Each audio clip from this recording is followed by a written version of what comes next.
Hello बच्चों, मैं स्मिता बिजलवान स्वागत करती हूँ आपका आईसीटी वर्चुअल क्लासरूम में। आशा करती हूँ आप सभी स्वस्थ होंगे और अच्छे से अपनी पढ़ाई कर रहे होंगे। बच्चों, आज हम पढ़ने जा रहे हैं क्लास 12 की साइंस और क्लास 12 केमिस्ट्री हम पढ़ने जा रहे हैं। और केमिस्ट्री में हमारा चैप्टर चल रहा था अल्कोहल, फिनॉल एंड ईथर, तो इसी को ही आगे हम आज कंटिन्यू करेंगे। तो चलिए बच्चों, एक बार देखते हैं कि अल्कोहल, फिनॉल और ईथर में अभी तक हमने क्या क्या पढ़ लिया था। ठीक है, तो देखो, अभी तक हमने तीनों में अल्कोहल, फिनॉल और ईथर्स में क्या क्या पढ़ लिया। नोमेनक्लेचर पढ़ लिया, ठीक है, तीनों का। ठीक है, तीनों का क्लासिफिकेशन पढ़ लिया, तीनों का एमओपी यानी कि मेथड ऑफ प्रिपरेशन पढ़ लिए। ठीक है, फिर हमने अल्कोहल और फिनॉल की physical properties and chemical reactions भी पढ़ ली हैं। अब हमें ईथर की फिजिकल प्रॉपर्टीज और केमिकल रिएक्शंस पढ़नी है। ठीक है, फिर हमारा चैप्टर हो जाएगा कंप्लीट। तो फिजिकल प्रॉपर्टी भी हमने थोड़ा बहुत ईथर की भी पढ़ ही ली थी वैसे, तो बाकी उसको थोड़ा रिवाइज करके आगे चैप्टर को कंटिन्यू करेंगे आज। ठीक है, चलो, तो एक बार आप देख भी लो जो जो टॉपिक हमने पढ़ लिए थे लास्ट लेक्चर में। तो हमने यहाँ पर अलग अलग तरह के अल्कोहल देख लिए थे, फिनॉल्स देख लिए थे। ठीक है, इनका नोमेनक्लेचर भी साथ साथ पढ़ लिया था, ईथर्स भी देख लिए थे, और ईथर का क्लासिफिकेशन और आईयूपीएस यानी कि नोमेनक्लेचर भी पढ़ लिया था। फिर कुछ इंपॉर्टेंट अल्कोहल, फिनॉल और ईथर भी देख लिए थे। देखो, कुछ इंपॉर्टेंट अल्कोहल, फिनॉल है, अल्कोहल्स हैं जिनका कॉमन नेम और आईयूपीएसी नेम यहाँ पर है। कुछ इंपॉर्टेंट फिनॉल है जिनका आईयूपीएसी नेम और कॉमन नेम भी है, जैसे क्रिसॉल्स हैं, है ना, मेटाक्रिसॉल, क्या कहेंगे मेटाक्रिसॉल को, 3 मिथाइल फिनॉल। ठीक है, इसके अलावा कैटिकॉल, रेसोर्सिनॉल है, ठीक है, क्विनॉल है। तो ये सभी क्या है, कॉमन नेम्स है। इनके आईयूपीएसी नेम तो खैर आपको पता ही, जैसे ये क्या है, बेंजीन 1, 2 और 3, 1,3 डायऑल। ठीक है, ये क्या है, बेंजीन 1,4 डायऑल, ये बेंजीन 1,2 डायऑल। ठीक है, चलो, इस तरीके से डायऑल है, हम ट्रायॉल भी बना सकते हैं। फिर फिनॉल, ईथर के भी कुछ इंपॉर्टेंट हमने नेम देख लिए थे। जैसे अगर इसकी बात करें तो ये क्या है, ये भी तो एक ईथर है। ठीक है, लेकिन एराइल वाला है ना, एराइल एल्काइल ईथर है। तो इसको अगर हम देखें, इसका नाम क्या है, एनिसोल है। एनिसोल बिल्कुल है। ठीक है, चलो, इसके बाद कुछ और इम्पोर्टेंट हमने ईथर्स के बारे में बात कर ली थी। फिर अल्कोहल के प्रिपरेशन मेथड देख लिए थे, जैसे एल्कीन से। अच्छा, ये क्या है, ये प्रिपरेशन मेथड भी है, किसका किसका, इथेनॉल का। इथेनॉल का प्रिपरेशन मेथड भी है और ये वाइडली यूज किया जाता है इथेनॉल के प्रिपरेशन के लिए। इथेनॉल क्या है, कमर्शियल अल्कोहल है, कमर्शियली यूज किया जाता है। तो उसके प्रिपरेशन के लिए ये एल्कीन से एल्कीन का कैटालिटिक हाइड्रोजनेशन जो प्रोसेस है वो यूज किया जाता है। ठीक है, यहाँ पे मार्कोनिकॉव रूल भी हमने देख लिया था क्या होता है। मैकेनिज्म पूरा हमने मैकेनिज्म देख लिया था, 3 स्टेप का मैकेनिज्म है और कैसे जो है अल्कोहल बनता है एल्कीन से। नेक्स्ट, हाइड्रोबोरेशन ऑक्सीडेशन के बारे में बात की, जहां पर लगता है एंटी मार्कोनिकॉव रूल। ठीक है, टेट्राहाइड्रोफ्यूरॉन क्या है, जो डायमराइज होने से रोकता है। ठीक है, और अच्छा, डायमर क्यों बनाता है, क्योंकि ये इलेक्ट्रॉन डेफिशिएंट स्पीसीज है, तो क्या होना चाहेगा, स्टेबल होना चाहेगा, लेकिन टेट्राहाइड्रोफ्यूरॉन इसको रोकता है, इसलिए इसकी प्रेजेंस में रिएक्शन होती है और हमें अल्कोहल मिल जाता है। अगला है कार्बोनिल कंपाउंड। कार्बोनिल कंपाउंड कौन कौन से, एल्डिहाइड, कीटोन, कार्बोक्सिलिक एसिड और एस्टर। इन सभी से आप देख सकते हो, यहाँ पर तो हमने इनका मैकेनिज्म के साथ रिएक्शन करी हुई है। ठीक है, कुछ और एग्जांपल भी हैं और कुछ हमने यहाँ पे चारों के एग्जांपल लिखे हुए हैं। ठीक है, तो देखो यहाँ पर एल्डिहाइड से, कीटोन से, कार्बोक्सिलिक एसिड से और एस्टर से कैसे जो है अल्कोहल बनती है। क्लियर है, चलो। फिर ग्रिग्नार्ड रिएजेंट, RMGX जिसे कहते हैं, और विद मैकेनिज्म, ये पूरा इसका मैकेनिज्म है, पहले एडक्ट बनता है फिर हमारा प्रोडक्ट हमें मिल जाता है। ठीक है, चलो, इसे देख सकते हैं आप। फिर कुछ क्वेश्चंस हमने कर लिए थे, ये क्वेश्चंस थे कुछ, ठीक है। तो ये क्वेश्चन किस में थे, ये जो अल्कोहल का मेथड ऑफ प्रिपरेशन पढ़ा, फिर आज नोमेनक्लेचर पढ़ा, फिर स्ट्रक्चर्स पढ़े, उनसे रिलेटेड ये थे। फिर हमने फिनॉल के प्रिपरेशन मेथड की बात की, जैसे हेलो अरीन से हमने बनाया। तो क्या बना, जब हम किसी हेलो अरीन को सोडियम हाइड्रोक्साइड के साथ रिएक्ट करवाते हैं टेम्परेचर प्रेशर पर, टेम्परेचर कितना है 623 केल्विन और प्रेशर कितना है 300 ATM, तो क्या बनता है सोडियम फेनॉक्साइड। फिर एसिड के साथ रिएक्ट कराएंगे तो फिनॉल बन जाएगा, ठीक है। फिर बेंजीन सल्फोनिक एसिड से भी ऐसे ही बनता है, डायजोनियम सॉल्ट से भी बनता है, लेकिन टेम्परेचर आपको ध्यान रखना है कोल्ड टेम्परेचर होना चाहिए, ठीक है। एनिलीन से बन जाएगा आसानी से। चलो क्यूमीन, क्यूमीन से एरियल ऑक्सीडेशन से, फिर एसिडिक हाइड्रोलिसिस से क्या बन जाता है, अल्कोहल सॉरी फिनॉल बन जाता है, ठीक है। फिर फिजिकल प्रॉपर्टी के बारे में बात की थी कि बॉइलिंग पॉइंट जो है अल्कोहल का ज्यादा होता है, क्यों होता है, इनके बीच में हाइड्रोजन बॉन्ड होता है, ठीक है। जितने OH ग्रुप्स होंगे उतना ज्यादा इसका क्या होगा, बॉइलिंग पॉइंट होगा, क्योंकि ज्यादा OH ग्रुप यानी कि ज्यादा हाइड्रोजन बॉन्डिंग, ज्यादा हाइड्रोजन बॉन्डिंग तो ज्यादा बॉइलिंग पॉइंट, ठीक है। ऐसे ही अलग अलग और प्रॉपर्टीज भी पढ़ ली थी, काफी सारी प्रॉपर्टीज के बारे में बात की थी हमने। फिर केमिकल रिएक्शंस देख ली थी कि अल्कोहल जो है वो न्यूक्लियोफाइल और इलेक्ट्रोफाइल दोनों की तरह एक्ट करते हैं, ठीक है। तो जब ये इलेक्ट्रोफाइल की तरह एक्ट करेंगे तो CO बॉन्ड ब्रेक होगा, और जब ये न्यूक्लियोफाइल की तरह एक्ट करेंगे तो OH बॉन्ड ब्रेक होगा। तो देखो यहाँ पर OH बॉन्ड ब्रेक हो रहा है यानी कि न्यूक्लियोफाइल, यहाँ पर अगर आप देखोगे तो CO बॉन्ड ब्रेक हो रहा है यानी कि ये क्या है, इलेक्ट्रोफाइल्स है, ठीक है। चलो फिर हमने एसिडिटी के बारे में बात की थी, अल्कोहल की और फिनॉल की एसिडिटी देख ली थी, ऑर्डर देख लिया था।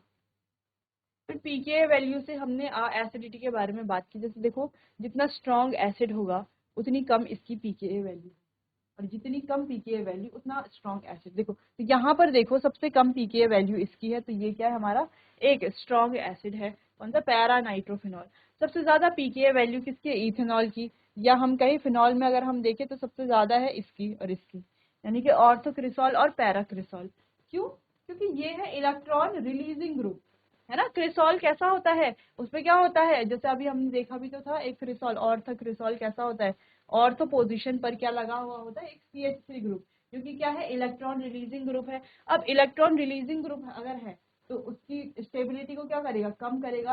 अगर स्टेबिलिटी कम होगी तो pKa वैल्यू बढ़ेगी, और pKa वैल्यू अगर ज्यादा होती है तो एसिडिटी कम होती है, ठीक है, इतना ध्यान रखना है।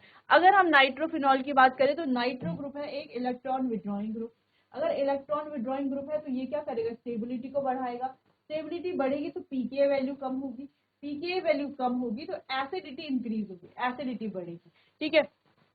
तो सिंपल सी बात है, अगर इलेक्ट्रॉन रिलीजिंग ग्रुप लगा हुआ है तो एसिडिटी होगी कम, और अगर इलेक्ट्रॉन विड्रॉइंग ग्रुप लगा हुआ है तो एसिडिटी होगी ज्यादा, ठीक है। तो आप देखकर ही बता दो कि जैसे यहाँ पर तीनों में नाइट्रो ग्रुप है तो इनकी एसिडिटी क्या होगी, ज्यादा होगी।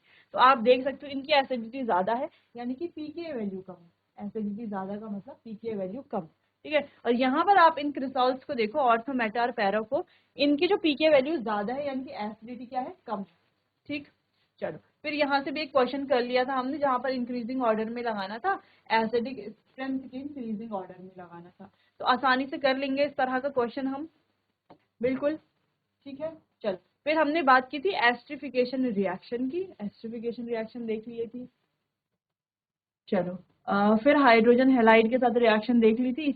यहाँ पर हमने बात की थी कि ल्यूकास टेस्ट क्या होता है, कि कंसंट्रेटेड HCl एंड ZnCl2 क्या होता है, यहाँ पर रिएजेंट होता है, डिस्टिंग्विश कर सकते हैं primary secondary and tertiary alcohol के बीच में, ठीक है। चलो कैसे करते हैं, अगर देखो सॉल्यूशन तुरंत टर्बिडिटी बनाता है, जब अल्कोहल क्या करेंगे, रिएक्ट करेंगे हाइड्रोजन हैलाइड के साथ, अगर तुरंत क्या बनाता है, ये टर्बिडिटी बनाता है या व्हाइट पीपीटी बनाता है तो वो हमारा टर्शरी अल्कोहल होगा।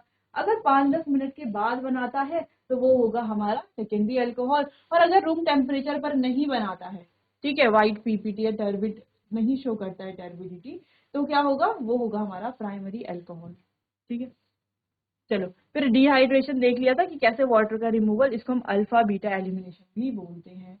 सिंपल सी रिएक्शन यहाँ पर लिखी हुई है, जैसे यहाँ पर और भी एग्जांपल लिखे हुए हैं। फिर हमने कहा था ease of dehydration is directly proportional to stability of carbocation, ठीक है, तो कौन सा कार्बोकैटायन ज्यादा स्टेबल होगा, टर्शरी फिर सेकेंडरी फिर प्राइमरी। अच्छा, मैकेनिज्म देख लिया था, और मैकेनिज्म के साथ साथ हमने सेट्जेफ रूल के बारे में भी बात की थी, सेट्जेफ रूल क्या होता है, आपको ये सारा ध्यान रखना है।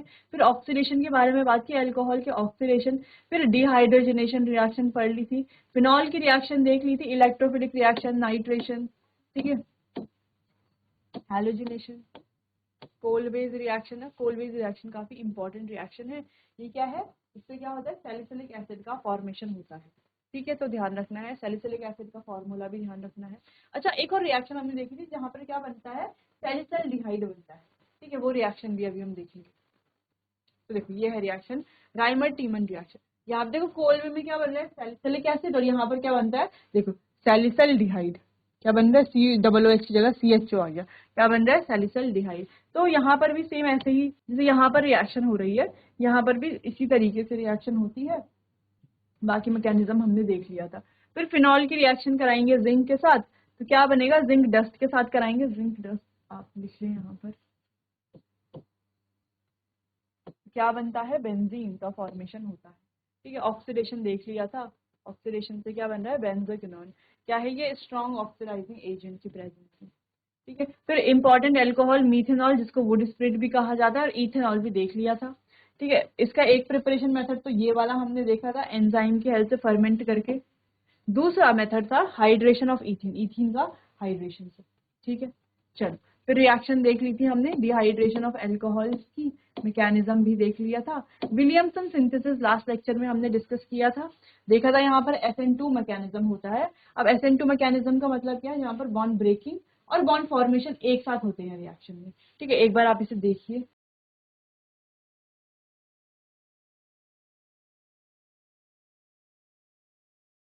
ठीक। चलो, तो यहाँ पर हमने बात की थी विलियमसन सिंथेसिस की, तो यहाँ पे हमने देख लिया था, यहाँ पर ईथर फॉर्मेशन होगा, लेकिन हमें ध्यान रखना है, चलो, तो हमें ध्यान रखना है यहाँ पर होगा SN2 मैकेनिज्म, ठीक है। SN2 मैकेनिज्म कैसे कैसे होगा वो हमने लास्ट लेक्चर में बहुत डिटेल में पढ़ लिया था। और एनिसोल से, एनिसोल भी बन सकता है, देखो फिनॉल से क्या बन रहा है, एनिसोल, जो कि क्या है, एक एराइल एल्काइल ईथर है ना, ईथर तो है ये, ठीक है। चलो, क्लियर हो गया। अच्छा, एनिसोल को हमने जब नोमेनक्लेचर पढ़ा था ना, वहां पर भी एनिसोल पढ़ा था, ठीक है, तो इम्पोर्टेंट था इसीलिए पढ़ा था, ठीक है। चलो, तो एनिसोल का प्रिपरेशन मेथड अगर आपको लिखना हो तो आप ये लिख लोगे, सिंपल सा मेथड है, ठीक है। बाकी यहाँ पर भी कुछ यहाँ पर तो नहीं, अच्छा यहाँ पर कुछ रिएक्शन है जहाँ पर प्राइमरी सेकेंडरी टर्शरी दे रखे हैं, आपको ध्यान रखना है। अब आपको ध्यान क्या रखना है, देखो यहाँ पर हमारे पास ये है टर्शरी, ठीक है, और ये जो एल्काइल हैलाइड है, ये क्या है, ये है प्राइमरी। तो देखो ईथर बन रहा है, लेकिन यहाँ पर एल्काइल हैलाइड क्या है, टर्शरी है, तो क्या ईथर बन रहा है, नहीं बन रहा है, क्या बन रहा है, इथीन, या सॉरी क्या बन रहा है, हमारे पास एल्कीन यहाँ पर बन रहा है। तो इतना ध्यान देना है, इन कंडीशंस को ध्यान रखना है, ठीक है। चलो, तो लास्ट लेक्चर में हम फिजिकल प्रॉपर्टीज के बारे में बात कर रहे थे, तो फिजिकल प्रॉपर्टीज को समझते हैं, फिर केमिकल प्रॉपर्टीज के बारे में बात करेंगे। तो जो CO बॉन्ड है ये पोलर होता है, और ईथर्स का एक नेट डाइपोल मूवमेंट भी होता है, ठीक है। फिर हमने बात की कि ईथर का जो बॉइलिंग पॉइंट है, ईथर का जो बॉइलिंग पॉइंट है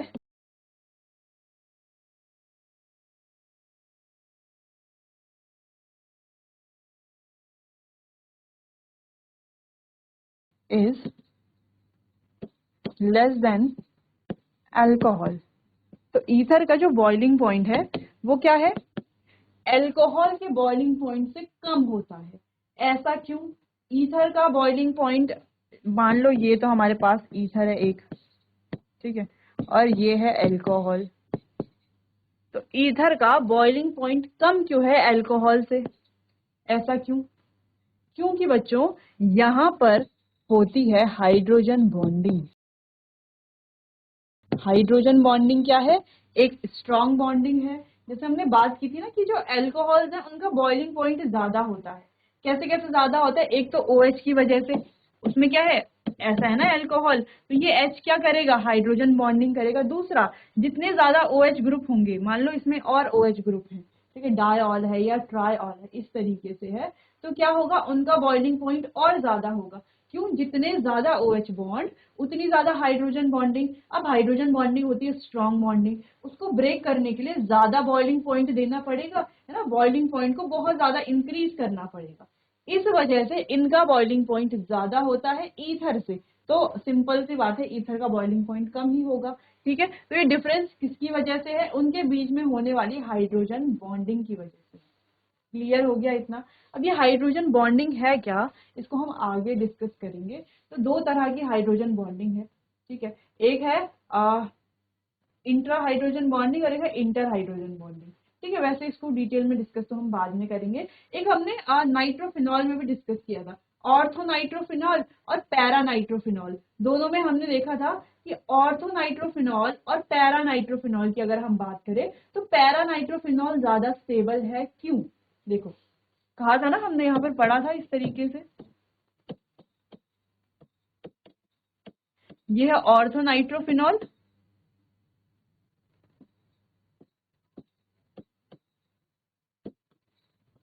और ये है पैरानाइट्रोफिनॉल। तो पैरानाइट्रोफिनॉल ज्यादा स्टेबल है ऑर्थोनाइट्रोफिनॉल से। ऐसा क्यों? दोनों बराबर भी तो हो सकते थे, है ना, या ये ज्यादा हो सकता था, ऐसा क्यों? देखो, अच्छा, ज्यादा स्टेबल की बात भी नहीं है, लेकिन अगर हम बॉन्डिंग की बात करें, हाइड्रोजन बॉन्डिंग की, तो इसमें क्या होती है? इसमें होती है इंट्रा हाइड्रोजन बॉन्डिंग और इसमें होती है इंटर हाइड्रोजन बॉन्डिंग। इंट्रा क्यों? देखो, क्योंकि यहाँ पर है NO2, N single bond O double bond O, और यहाँ पर है OH।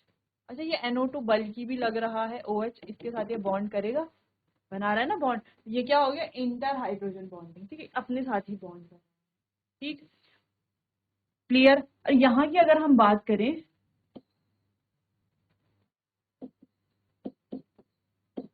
तो ये अपने साथ तो बॉन्ड नहीं कर रहा, ये क्या करेगा? अपने जैसे किसी और ये पैरानाइट्रोफिनॉल के साथ बॉन्डिंग करेगा। कैसे? देखो,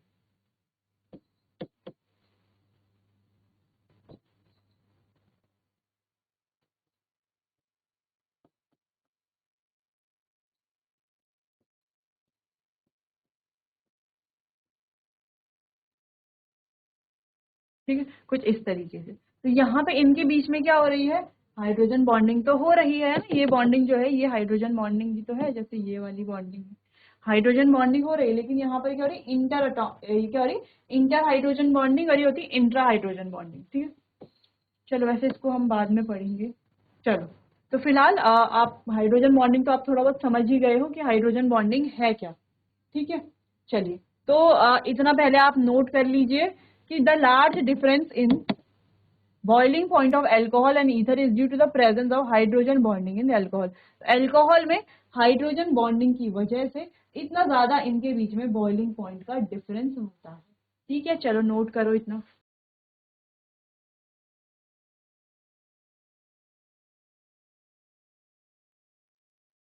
चलिए, तो ये बात हो गई फिजिकल प्रॉपर्टीज की। अब आगे बढ़ते हैं और बात करते हैं अगले टॉपिक, जो कि है केमिकल प्रॉपर्टीज, और जो कि चैप्टर का लास्ट टॉपिक है। ठीक है, तो हमें केमिकल रिएक्शंस पढ़नी है ईथर की, फिर चैप्टर हमारा कंप्लीट हो जाएगा। ठीक है, cleavage of CO bond in ether. तो CO बॉन्ड कैसे टूटता है, CO बॉन्ड के क्लीवेज के बारे में पढ़ेंगे। ठीक है, ether are the least reactive of the functional group.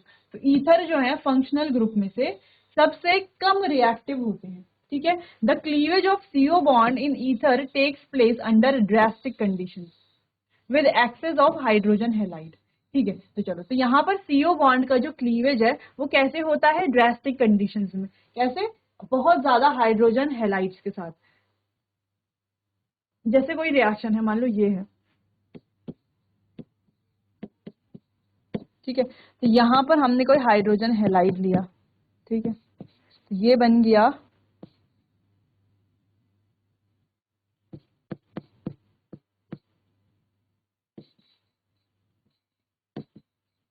ठीक है, इस तरीके से।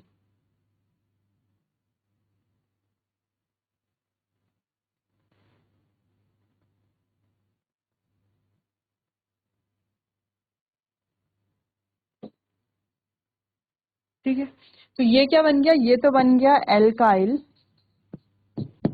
आयोडाइड। ठीक ठीक है, सिंपल से ये ब्रेक हुआ, ये इसके साथ गया, ये इसके साथ गया, ऐसा आप समझ सकते हो आसान आसान बनाने के लिए। और ये बन गया अल्कोहल, ROH क्या है, अल्कोहल ही तो है। तो एल्काइल आयोडाइड और अल्कोहल यहाँ पर बन गया है। कैसे बना है आप देख सकते हैं। ठीक है, the reaction of dialkyl ether gives 2 alkyl halide molecule, 2 alkyl halide molecule ये देगा। ठीक है, एक तो ये RX और एक ये अल्कोहल। क्लियर। चलो फिर ये जो अल्कोहल है अगेन इसको HX के साथ रिएक्ट करवाएंगे तो ये बनेगा RX प्लस H2। ठीक है, साथ में क्या देगा, H2O देगा। क्लियर है इतना। चलो तो ये रिएक्शन आप नोट कर लो बच्चों। ठीक है, इतना समझ में आया CO बॉन्ड का क्लीवेज कैसे होगा। एल्काइल हैलाइड आपको ध्यान रखना है, एक्सेस ऑफ हाइड्रोजन हैलाइड। ठीक है, एल्काइल हैलाइड नहीं, हाइड्रोजन हैलाइड बनाएगा एल्काइल हैलाइड। तो यहाँ पे हाइड्रोजन हैलाइड हमने दिया और बनाया क्या इसने, एल्काइल हैलाइड बनाया। ईथर लिया, क्या बनाया इसने, अल्कोहल बनाया। ठीक है, क्लियर इतना। चलिए नोट कीजिए इसे।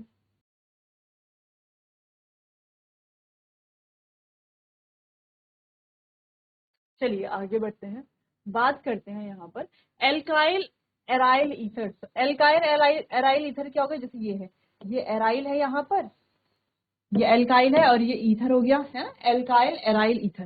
तो जो एल्काइल एराइल ईथर है are cleaved at the alkyl oxygen bond due to the more stable aryl oxygen bond. तो ये एल्काइल ऑक्सीजन बॉन्ड में ब्रेक होते हैं, ये वाले बॉन्ड ब्रेक होता है एल्काइल और ऑक्सीजन का, एराइल ऑक्सीजन का नहीं होता क्योंकि ये ज्यादा स्टेबल है। This reaction yield phenol and alkyl halide. ये रिएक्शन क्या बनाती है, फिनॉल और एल्काइल हैलाइड। देखो ये रहा, ये आया यहाँ पर हमारा हाइड्रोजन हैलाइड। अब हमने क्या कहा, कौन सा बॉन्ड ब्रेक होगा, ये वाला बॉन्ड ब्रेक होगा, RO वाला। ठीक है, एल्काइल और ऑक्सीजन के बीच का RO वाला बॉन्ड ब्रेक हुआ तो ये आ गया RX और यहाँ पर आ गया H। क्लियर है, ये वाला बॉन्ड ब्रेक होगा। कौन से वाले बॉन्ड की बात हो रही है, इस वाले बॉन्ड की बात हो रही है।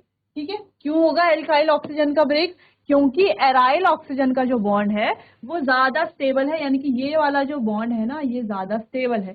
कैसे बताएंगे इसको, देखो हम यहाँ पर इसके रेजोनेटिंग स्ट्रक्चर देख करके बता सकते हैं। ये आ गया OR। ठीक है, अब देखो ये आए इलेक्ट्रॉन पेयर यहाँ पर और ये बॉन्ड यहाँ पर। ठीक है, ये कुछ स्ट्रक्चर ऐसा बनेगा, ये आया था, ये ऑक्सीजन था, ये बॉन्ड यहाँ पर आया तो ये हो गया डबल बॉन्ड, इसके साथ ये R है तो यहाँ पर आ जाएगा एक पॉजिटिव चार्ज, यहाँ पर उठ करके यहाँ पर आ गया ये बॉन्ड और ये रहा। क्लियर। अब क्या हुआ, ये बॉन्ड आ गया यहाँ पर और ये बॉन्ड उठ करके चला गया यहाँ पर इस तरीके से। ठीक है, तो कैसे बनेगा ये, बाकी सारा तो सेम रहेगा। ठीक है, ये वाला बॉन्ड उठ करके आ गया यहाँ पर, ये वाला स्ट्रेट, ये वाला बॉन्ड आ गया यहाँ पर था डबल बॉन्ड OR और इस पे था प्लस। ठीक है, अगेन क्या होगा, ये वाला बॉन्ड चला जाएगा यहाँ पर और ये वाला बॉन्ड चला जाएगा यहाँ पर। ठीक है, ये नेगेटिव चार्ज यहाँ और ये बॉन्ड यहाँ। ठीक है, वो कंफ्यूजन तो नहीं हो रही, ऐसे हमने फिनॉल के लिए भी बनाया था तो आपको कंफ्यूजन अब नहीं होनी चाहिए। ठीक है, चलो मैंने आपको कहा था कि आपको इसमें क्या कर लेना है, प्रैक्टिस कर लेनी है अच्छे से। ये बॉन्ड उठ करके गया यहाँ पर, ये वाला तो पहले से यहीं था, डबल बॉन्ड O यहीं पर था, ये यहीं पर था। ठीक है, और ये वाला बॉन्ड उठ करके चला गया इस पोजीशन पर। आप देखो यहाँ पर ये ऑर्थो पोजीशन पर आया नेगेटिव चार्ज, यहाँ पर ये पैरा पोजीशन पर आया नेगेटिव चार्ज, फिर अगेन ऑर्थो पोजीशन पर आ गया।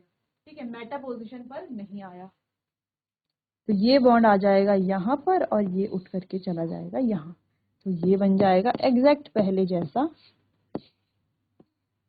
कैसा, ये यहाँ पर, ये यहाँ पर, ये बॉन्ड आ जाएगा यहाँ पर, ये आ जाएगा सिंगल बॉन्ड OR और इसके पास जो इलेक्ट्रॉन पेयर है। ठीक है, क्लियर है। तो इसकी वजह से ये क्या है, ऑक्सीजन एराइल और ऑक्सीजन का जो बॉन्ड है वो काफी ज्यादा क्या है, ज्यादा स्टेबल है, इस वजह से एल्काइल और ऑक्सीजन का बॉन्ड ब्रेक होगा और क्लियरली यहाँ पर फिनॉल और एल्काइल हैलाइड बनेगा। ठीक है, अगला है the order of reactivity of hydrogen halide. अब हाइड्रोजन हैलाइड की रिएक्टिविटी का अगर हम ऑर्डर देखें तो ये ज्यादा रिएक्टिव है देन ये, तो ये ऐसा क्यों है ऑर्डर?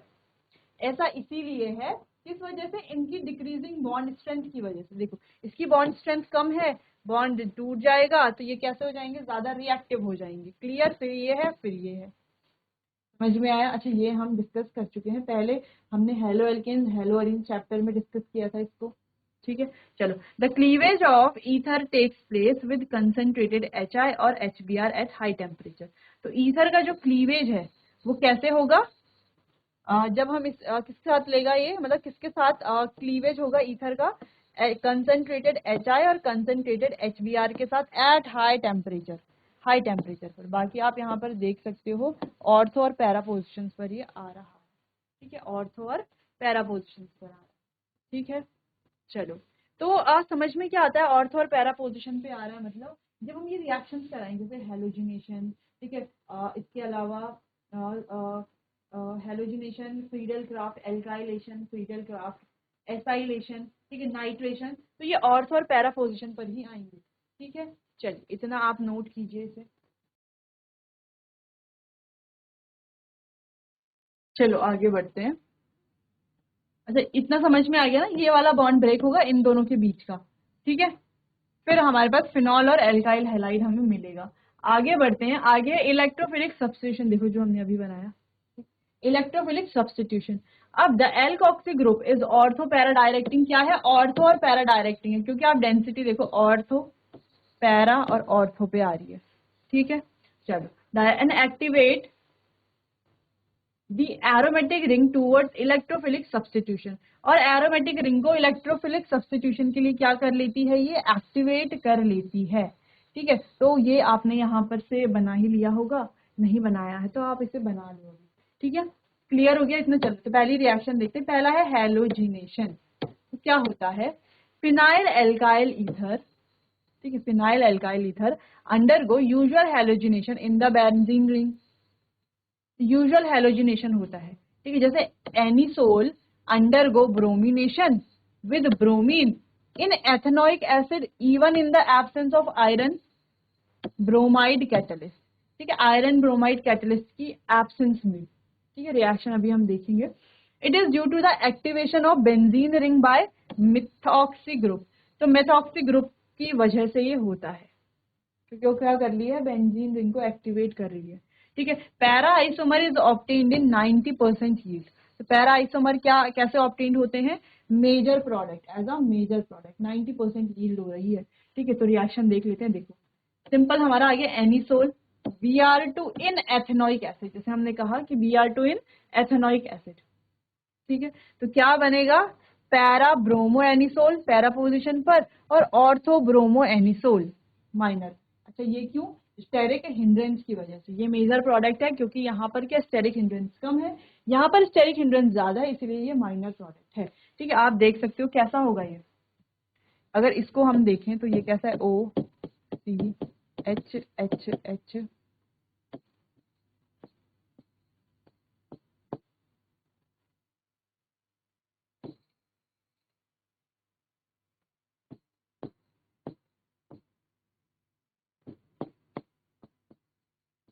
इस तरीके से अगर इसे देखो तो ये कैसा होगा?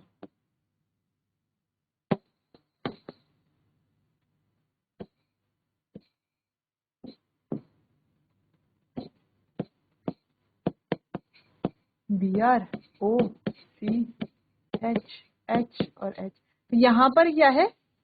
बहुत ये बल्की ग्रुप है ना, और बहुत ज्यादा स्टेरिक हिंड्रेंस है ना, बहुत ज्यादा क्राउड है, बहुत ज्यादा क्राउड है, इस वजह से माइनर प्रोडक्ट। और ये क्यों है? ये है मेजर प्रोडक्ट, क्योंकि यहाँ पर अगर आप देखो क्राउडेड नहीं है। ठीक है,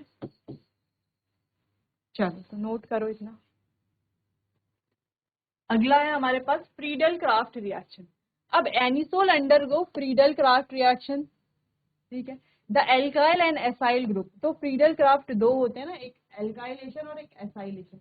एल्काइलेशन में एल्काइल ग्रुप, एसाइलेशन में acyl group are introduce at ortho and para position by reaction with alkyl halide.